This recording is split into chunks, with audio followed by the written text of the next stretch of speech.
Viste, en el liceo fueron compañeros con Raúl Coro. Sí, después estudiaron física los dos. ¿Podrías contar un poco esa historia de que compartieron ustedes? Te cuento un poquito más acá de cómo lo conocí a Coro. Resulta que los dos estudiamos en el liceo, en General Paz de Córdoba.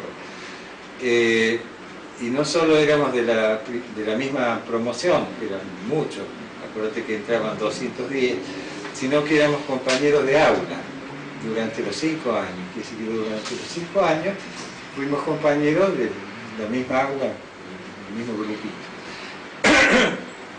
Y esa circunstancia, digamos, en cierta forma hizo, o tuvo que ver, de por qué después entré al IMAR. Porque, bueno, nos recibimos en el 55, cuando la revolución, vivimos la revolución dentro del liceo, fue una cosa compleja, interesante, un tema para hablar. En Córdoba tenía familia, creo que en la calle, me parece que Rioja, en Alto Alberdi, algo así, fui algunas veces a la casa. Bueno, entonces nos recibimos y los dos teníamos la intención de seguir estudiando. Y a los dos nos gustaban las materias duras, digamos, física, química, matemática, ese tipo de temas. Lo que pasa es que a mí me gustaba la física en sí, y a él le gustaban más cosas de cosmología, astronomía. Bueno, entonces nos recibimos en el 55, pero en Córdoba lo único que tenía de materia que podían ser más o menos duras era ingeniería, no había otra cosa, y química. Entonces, como no había física ahí, entonces yo decidí venir a estudiar a Buenos Aires. Entonces entré en la UBA, cuando estaba en Perú 222, y ahí empecé el año. Pero para poder estudiar tenía que trabajar. Entonces me acuerdo que vivía en el Bajo Flores, y me levantaba como a las 5 de la mañana, y para entrar temprano en una oficina en el centro, en Diagonal y Maipú, una oficina de los loteos que había en Carlos Paz, esa era la relación. Entonces salía a las 6 de la tarde y iba corriendo unas cuadritas ahí, porque a las 6 empezaban las clases, o sea, tenías en esa época turnos de noche, de día, había opciones para los que trabajaban. Bueno, quiere decir que llegaba a la madrugada, y a la madrugada había que levantarse de nuevo, quiere decir que llegaba el sábado y domingo y había que dormir, o sea, no era fácil la cosa. Bueno, pasa el año y resulta que recién para los días de la fiesta de fin de año puedo ir a Córdoba a ver la familia, que vivíamos en Carlos Paz.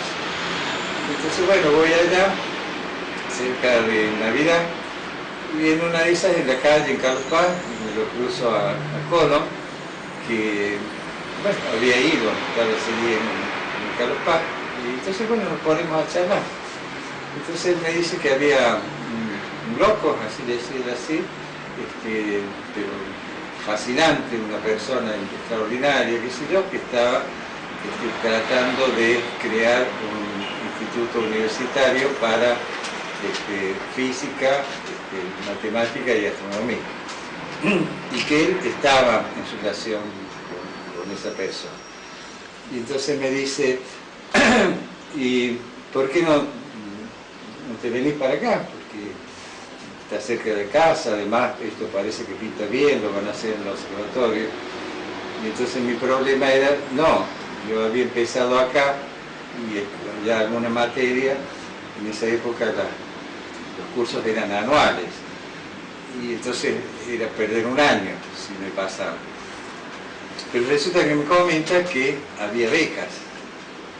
Ah, becas, qué interesante. Y que las becas eran de 1.000 pesos por mes para que las sacara, y había un curso de ingreso todo el mes de enero y un poco más, que bueno, se podía asistir, y si uno tenía suerte, ok. Pero cuando me dijo 1.000 pesos, resulta que yo, entonces ahí empiezo a pensar, porque yo en Buenos Aires ganaba 600 pesos por mes. y entonces 600 pesos por mes, ¿qué hacía? Nada, porque tenía que pagar donde estaba, más el viaje, más la comida, qué sé yo. Quiere decir que cómo comprar un libro, no, la cosa era... Entonces me puse a pensar, 1.000 pesos, y en Córdoba, donde tengo la familia cerca, y full time para estudiar, ahí me piscó la... Entonces no sabía qué decisión tomar. Además, beca si la sacás, por supuesto. Pero bueno, él me insistió mucho y no, y además podemos estudiar juntos de nuevo, ¿verdad? Y me convence de entrar al curso de ingreso. Entonces entramos al curso de ingreso, que serían cerca de inscriptos unos 90, 100 personas, que enseguida el número empezó a achicarse, ¿no? Bueno, en concreto, y además lo conozco a Gaviola ahí. Bueno, lo conozco así físicamente. La impresión que me dio, muy interesante, muy de shock. Y digo, lo conocí, pero en realidad no lo conocí. Años después, recién, cuando me dediqué al libro de Gaviola, ahí pude conocer a quien teníamos delante y no haber sabido quién era para poder haberlo exprimido y sacarle, digamos, conocimiento, digamos, claro, aprovecharlo no solo en física, sino en historia y su vivencia con Einstein y demás. Bueno, entonces entro al curso y tengo suerte, pum, saco la beca. Y bueno, ahí decidí quedarme en Córdoba y ahí se creó el IMAF. Muy bien.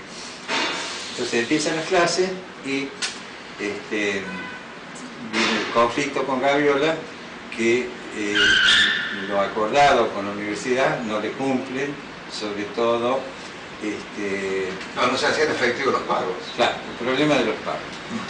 No los estudiantes, sino que él estaba además armando toda la infraestructura y estaban los profesores también. Claro. En particular me acuerdo el caso de Cersic. Cersic estaba recién casado y le había conseguido una casita, ahí no me acuerdo cuál es, pero en la entrada principal, una casita. Sí, la calle de la Apri, en el observatorio. Entonces, era la casa de los astrónomos. Sí, la cuna de la casa de los astrónomos. Entonces estaba el matrimonio ahí, pero Cersic galgaba igual que nosotros. Claro. Entonces me acuerdo que con estudiantes, sobre todo con Zenón Pereira, que le gustaba astronomía, íbamos a casa de Cersic y ahí compartíamos mate y que consiguiera alguna factura o un salame. Entonces Cersic y la señora era uno de los huérfanos, digamos, que no sabían qué comer. Bueno, entonces ahí se va Gaviola y bueno, eso estaba, pero cuando viene, bueno, será en marzo, en abril, en julio, vino todo junto en el mes de octubre. Ahí cobramos todo en la beca que se nos debía. Ahora, perdón, en el interín, cuando Gaviola, digamos, se arma en IMAF y empieza a funcionar, sí. Tenés entendido que Raúl Colom era algo así como el secretario administrativo de él, ¿no? Sí. Porque no había administración formal, digamos. Gaviola lo hace a lo Gaviola, es decir, lo que hizo Gaviola, porque Gaviola, bueno, después de la revolución asume en el 56 de nuevo el observatorio, que es el año que estamos hablando, y ahí enseguida se pone con su plan que ya venía de mucho antes, de la creación de un centro de digamos, materias duras en Córdoba, porque no lo tenía, ni gente tampoco, por supuesto. Y entonces venía ese plan y se mueve a lo Gaviola.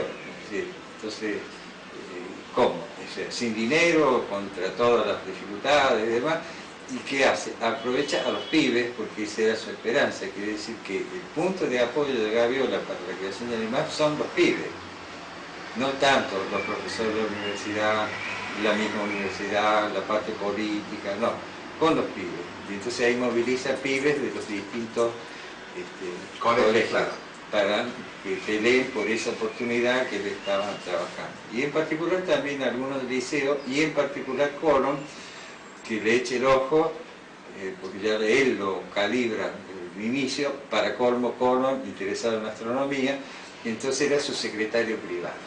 ¿Conociendo la formación de Gaviola? con esas Fue palabras. ganado bendito. Claro, sí. Con esas palabras. Entonces, conociendo como decís vos, la Gaviola, entonces Cordon, bueno, siempre se reía porque, bueno, era una persona no habitual y con las exigencias y la estrictez de él, y bueno, pero se llevaba muy bien. Raúl tenía una forma de ser tan Muy especial, muy especial, que se hacía querer, digamos. Entonces era el secretario privado, por supuesto, a los Gaviola, es decir, a Tonoren, pero ni siquiera un sándwich. Sí, claro. Y a trabajar a lo loco. Y entonces él le llevaba los papeles y conseguía los contactos con los periódicos para las declaraciones que él hizo. Era un trabajo infernal. Y el principal ayudante de Gaviola fue Colón, y en los años posteriores, ya estudiando y como profesional, en cierta forma esa relación, digamos, que uno le dice secretario privado, siguió manteniéndose. Bueno, entonces ahí surge el IMAF y, como te digo, en octubre cobramos todos juntos. Y entonces, qué lástima, porque la parte de becas era para los que no tenían recursos. Incluso hay anécdotas lindas, una la cuento digamos, en el libro de Gaviola. Digamos, están los que sacan, digamos, las mejores notas en el examen de ingreso, pero para Gaviola las becas no era solo para aquellos que consideraba que iban a poder ser aptos, sino que además necesitaron la beca. Porque, digamos, entre los que salen primero sale Miriam Goldenberg. Y entonces, bueno, la beca, y parece que se le iba a dar la beca. Entonces un día viene el papá de Miriam, que era un industrial en Córdoba, y habla con Gaviola y le dice que bueno, que muchas gracias porque su hija parece que va a sacar la beca, pero que él no la acepta. Porque las becas son... ellos ya tienen un sentido de ayuda. Claro. Bueno, lo que pasa es que el padre de Miriam era comunista. Era del partido. Entonces no aceptaba que una beca se le diera a su hija, que tenía comida, ¿verdad? Y entonces Gaviola no dijo nada, pero en la forma de ser de él, pero valoró mucho esa opinión.